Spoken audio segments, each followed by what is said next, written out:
బ్రహ్మార్పణం.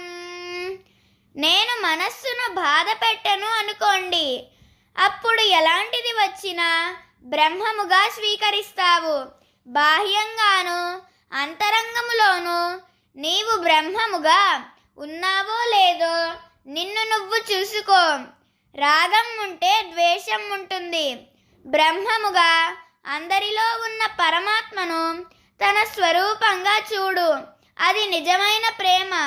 చింతలన్నీ తెచ్చేది చిత్తమే. అదే అవునని కాదని జరిగిపోయినవి భవిష్యత్ను కలలోనైనా కలకంటుంది. నేను పరమాత్మను. నేనే అంతాగా ఉన్నప్పుడే విశ్రాంతి ఉంది. దేహభావనతో కూడిన ప్రతి ఆలోచన జన్మలకు కారణమవుతుంది. మంచి అంటే మానవ జన్మలో దేహం నేను కాదు, నేను పరమాత్మను అని తెలుసుకోవడం.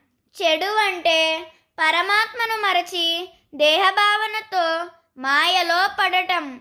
బ్రహ్మార్పణం.